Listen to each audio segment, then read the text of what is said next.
হে যুবকেরা, সোনামানিকেরা, আমি আপনাদেরকে বলতেছিলাম সুলতান মাহমুদ গজনবী রাহমাতুল্লাহ আলাইহি রাতের বেলা শুয়ে আছে। আল্লাহর নবী আপনার স্বপ্নে চলে এসেছে।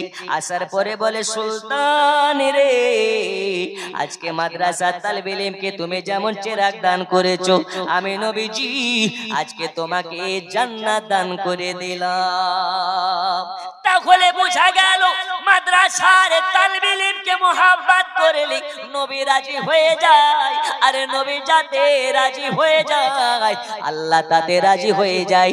এই কারণে আল্লাহ তাবারাক ওয়া তাআলা জানিয়ে দিয়েছেন, কুল ইন কুনতুম তুহিব্বুনাল্লাহা ফাত্তাবিউনি ইউহিব্বুকুমুল্লাহ ওয়া ইয়াগফিরু লাকুম যুনুবাকুম ওয়াল্লাহু গফুরুর রহিম। আমার আল্লাহ বলে, হাবিব আপনি উম্মতে মুসলিমাকে জানিয়ে দিন, আমার বান্দা বান্দীদেরকে জানিয়ে দিন, যারা আল্লাহকে মোহাব্বত করতে চায়, যারা আল্লাহকে পেতে চায়, যারা আল্লাহকে পেতে চায়, যারা আল্লাহর নৈকট্য লাভ করতে চায়, তারা যেন আপনাকে মোহাব্বত করে নেয়, তারা যেন আপনাকে ভালোবেসে নেয়, তারা যেন আপনার ইতাআত করে নেয়। ওগো নবীজি, আপনি যাতে রাজি, আমি আল্লাহ তাতে রাজি। জোরে বলো, আরো জোরে। আল্লাহ রাজি হলে নবী রাজি হয়ে, নবী রাজি হলে আল্লাহ রাজি হয়ে যাবে। কিন্তু আল্লাহ রাজি, আল্লাহকে মোহাব্বত করলে নবী মোহাব্বত করা হবে না, নবীকে মোহাব্বত করলে আল্লাহকে মোহাব্বত করা হবে। এই কারণে আমি একটা গজল বলি, আল্লাহ মানা নবী মানা নয়, নবী মানলে আল্লাহ মানা হয়। জোরে বলো, আল্লাহ মানা নবী মানা নয়, নবী মানলে আল্লাহ মানা। আমার সাথে পড়া যাবে তো মাঝে মাঝে? আল্লাহ মানা নবী মানা নয়, নবী মানলে। আরে কথা তো আবু তাহেরের নয়, এ কথা তো কোরআনেতে কয়। আল্লাহ মানা নবী মানা নয়, নবী মানলে, নবী মানলে আল্লাহ মানা হয়। ভালো লাগার জায়গা মদিনা, ভালোবাসা, আরো জোরে, ভালো লাগার জায়গা মদিনা, ভালোবাসা, এই ভালো লাগার জায়গা মদিনা, ভালোবাসার জায়গা মদিনা। এত সুন্দর জায়গা আর তো দেখি না, এত সুন্দর জায়গা কোথাও দেখি না। সাজিয়েছেন দয়াল রব্বানা, ভালো লাগার জায়গা মদিনা, ভালো লাগার জায়গা মদিনা, ভালো লাগার জায়গা মদিনা। সোনা মানিকেরা আমার, তাহলে আপনাদেরকে বলতেছিলাম, এই নবীকে মোহাব্বত করে আল্লাহ রাসূলের ঘরে যদি কেউ দান করে, আল্লাহর নবী যদি রাজি হয়ে যায়, নবী আমার রাজি হয়ে গেলে আল্লাহ রাজি হয়ে যাবে। তবে এই নবীকে মোহাব্বত করতে হবে, এই নবীকে ভালোবাসতে হবে। এই নবীকে মোহাব্বত করতে হলে আমাদেরকে কি করতে হবে? এই নবীকে মোহাব্বত কেমন করে করতে হবে? আমরা কেমন করে নবীকে মোহাব্বত করি, আমরা নবীকে কেমন ভাবে ভালোবাসি? আব্বাজি আমার, সোনা মানিকেরা, আল্লাহ রাসূলের সাহাবাগণেরা যেইভাবে নবীকে মোহাব্বত করেছে, আমাদেরকে ওইভাবে মোহাব্বত করতে হবে। এখন আমরা কোথায় আর নবীর সাহাবীরা কোথায়? একটু দেখুন না কেন, আল্লাহর নবীর একজন সাহাবী যার নাম হচ্ছে হযরতে বেলাল। এ বেলাল রাদিয়াল্লাহু তাআলা আনহুর জীবনী আপনারা অনেকটাই শুনেছেন। তবে আপনাকে একটু বলি, এই পৃথিবীর বুকে যখন আল্লাহ রাসূল সাল্লাল্লাহু তাআলা আলাইহি ওয়াসাল্লামের আপনার ওয়াফাত ঘটে গেল, মানে ইন্তেকাল হয়ে গেল, দয়াল নবীর ইন্তেকালে, দয়াল নবীর ওয়াফাত হওয়ার পরে গোটা মদিনাতে একটা শোকের ছায়া নেমে গেছে। গোটা মদিনা যেন খা খা খা খা করতেছে। মদিনার বাচ্চা থেকে নিয়ে বয়স্করা সবার চোখ দিয়ে ঝরঝর ঝরঝর করে পানি পড়তেছে। নবীর ইন্তেকালের ঘটনা শুনে, নবীর ইন্তেকালের কথা শুনে গোটা মক্কা মদিনা নগরে বাজার যেন বন্ধ হয়ে গেছে।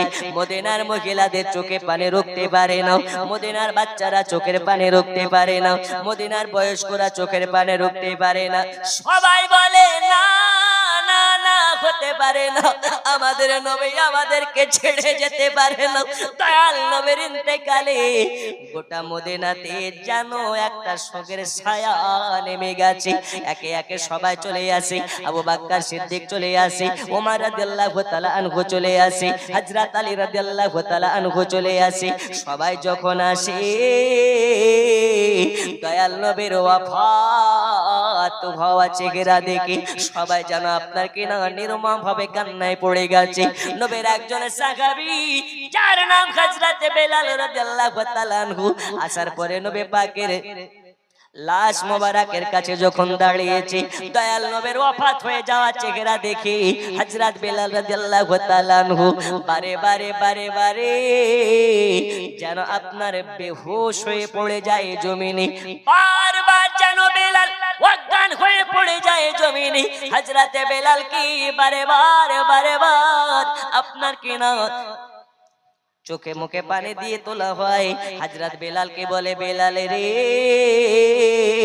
এইভাবে বেহুশ হয়ে যাবে না। আল্লাহ রাসূল বলে গেছে কুল্লু নাফসিন যায়িকাতুল মাউত, আল্লাহ তাআলা যাকে জান দিয়েছে তার জন্য মৃত্যুকে অনিবার্য করে দিয়েছে। হযরত বেলালকে সান্ত্বনা দিলেন। এবার আপনার কি না মদিনা নগরে যেই দিকে যায় ওই দিকে শোকের ছায়া নেমে গেছে, কেউ সইতে পারে না। ওগো নবীজি আমাদেরকে ছেড়ে আপনি চলে যেতে পারেন না।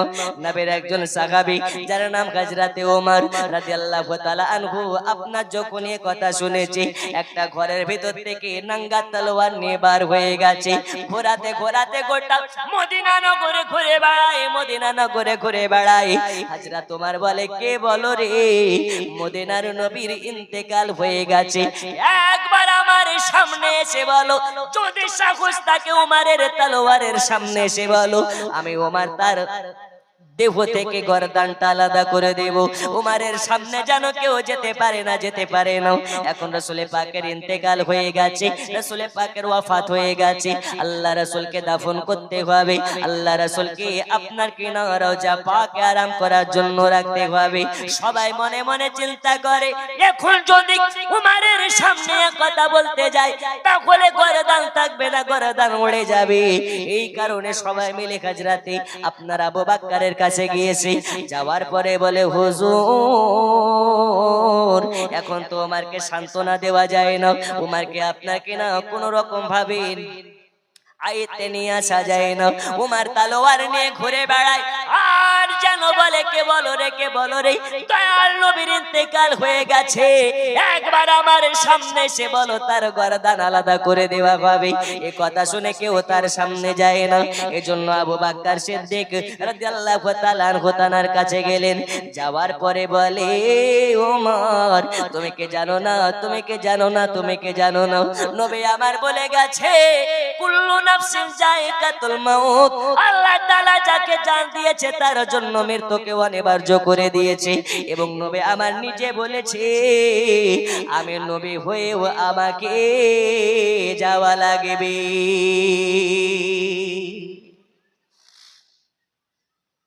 দেখুন একদিন মারা যাব সবাই, কিন্তু নবীর ইন্তেকাল আর আমাদের ইন্তেকাল কি এক? নবীর বাড়িতে ইসরাইল এসেছে, আসার পরে বলে, হুজুর আল্লাহ আমাকে পাঠিয়েছে জিবরিলকে সাথে করিয়ে, আপনি যদি বলেন ইজাজত দেন তবে আপনার জান কবুজ করব, নইলে করব না। জোরে বলুন।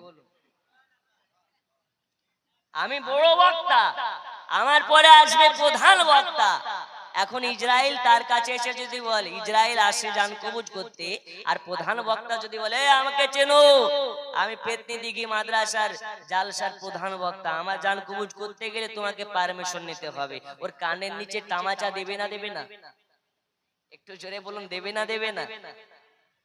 কিন্তু নবীর কাছে যখন এসেছে নবীকে বলে, হুজুর আপনি হুকুম দিলে আপনার জানটাকে কবুজ করা হবে এবং আদবের সহিত আল্লাহর দিদারে নিয়ে যাওয়া হবে, আপনি কি হুকুম দিচ্ছেন? তো নবী আমার বলছেন আল্লাহকে আমার সঙ্গে দেখা সাক্ষাতের জন্য আগ্রহী। বলে, হুজুর আল্লাহ আপনার সঙ্গে সাক্ষাতের যেন ব্যাকুল হয়ে আছে। আরো জোরে। নবী আমার বলছে যখন আশিক মাসুকের টান পড়ে আর কি কোথাও মন লাগে, যখন আল্লাহ আমার সঙ্গে সাক্ষাতের জন্য ব্যাকুল, আমি কেন আশিক মাসুকের জন্য ব্যাকুল হব না? চলো জলদি করে আমার রূহটাকে কবজ করে আল্লাহ দিদার নিয়ে চলো, জোরে বলুন। নবী যদি বলতেন না আমার জান কবজ করতে হবে না, তো ইসরায়েলের বাপের দিন ছিল ছিল। ইসরাইল বলতেছেন নবী গো, আল্লাহ আমাকে আপনার কাছে পাঠানোর আগে আমাকে বারবার বলে দিয়েছে, সাবধান ইসরাইল, যদি নবী একটু কষ্ট পেয়ে যায়, যারা পরিমাণ ব্যথা পেয়ে যায়, তো তোমাকে বরবাদ করে দেবে। আমরা কোন নবীর উম্মত? ওই নবীর উম্মত হয়ে যারা খুশি, বলুন সুবহানাল্লাহ, আরো জোরে সুবহানাল্লাহ। বন্ধু আমার, সোনা মানিকেরা, হযরত ওমর রাদিয়াল্লাহু তাআলা আনহু একদম গরম ছিলেন। হযরত আবু বকর যখন মুখের কাছে, কানের কাছে মুখটা নিয়ে গিয়ে বললেন, কুল্লু নাফসিন যায়িকাতুল মাউত। ওগো ওমর, তুমি কি জানোনি নবী বলে গেছেন যাকে আল্লাহ তাআলা জান দিয়েছে, আল্লাহ তার জন্য মৃত্যুকে অনিবার্য করে দিয়েছে। এই ওমর, শান্ত হয়ে যাও, শান্ত হয়ে যাও। আর তুমি কোন রকম ভাবে আপনার কিনা মাথা গরম করবে না। ওমর রাদিয়াল্লাহু তাআলা আনহু সঙ্গে সঙ্গে শান্ত হয়ে গেছে। শান্ত হয়ে যাওয়ার পরে হযরত আবু বকর সিদ্দিক ঘোষণা দিলেন, এবার রাসূল পাকের আপনার কিনা দাফন ব্যবস্থা হবে। এখন আমি আপনাদেরকে বলতে চাই, আচ্ছা বলুন তো রাসূল পাকের জানাজার নামাজ পড়িয়েছে কি? জানা আছে? একটু হ্যাঁ না বলুন, জানা আছে? রাসূল পাকের জানাজার নামাজ পড়িয়েছে কি? যেই মোল্লা বলে নবী আমাদের মতো, তাদের জন্য আমি আপনাদেরকে বলতে চাই, নবী যদি আমাদের মতন হবে, বল নবীর জানাজার নামাজ পড়িয়েছে কি? এ বাবারা আমার, সোনা মানিকেরা, ওগো মা খালা, শুনে জানে রাতের বেলা দয়াল নবীর জানাজার নামাজ পড়ানোর ইমাম হওয়ার কারো যোগ্য নাই। কারণ আপনার আমার নবী ইমামেদেরও ইমাম, নবীগণেরও ইমাম, আপনার আমার সবার ইমাম। এই নবীর জানাজার ইমাম হবে কে? এই কারণে আল্লাহর নবীর জানাজার নামাজ পড়িয়ে আপনার কিনা ইমামতে কেউ করে নাই। সোনা মানিকেরা আমার, আল্লাহ রাসূল সাল্লাল্লাহু তাআলা আলাইহি ওয়াসাল্লাম কে এবার খুব সুন্দর ভাবে আপনার কিনা দাফন করার জন্য কয়েকজন সাহাবী নেমেছে। নামার পরে রাসূলুল্লাহকে যখন শুইয়ে দেবে, যখন আপনার জমিনে শুইয়ে দেওয়ার জন্য নামিয়েছে, শুইয়ে যখন দিয়েছে, একজন সাহাবী দেখতে পায় আল্লাহ রাসূল সাল্লাল্লাহু তাআলা আলাইহি ওয়াসাল্লামের জবান যেন লড়তে আছে, ঠোঁটগুলো লড়তে আছে। এখন নবীর সাহাবীরা অবাক হয়ে যাওয়ার পরে আরেকজনকে বলে, ওই দেখো ভাই, রাসূলুল্লাহর ঠোঁট যেন লড়তেছে। একজন এবার কান যখন নিয়ে গেছে দয়াল নবীর ঠোঁটের কাছে, যেন শোনা যায় বলতেছে, ইয়া রাব্বি হাবলি উম্মতি, ইয়া রাব্বি হাবলি উম্মতি। ওগো আমার আল্লাহ, আমার উম্মতের কি হবে, আমার উম্মতের কি হবে? এখানে বোঝা যায় দয়াল নবীকে যখন দাফনের জন্য শুইয়ে দেওয়া হয়েছে, ওই সময়তেও নবী আমার উম্মতের মায়ায় কেঁদেছে।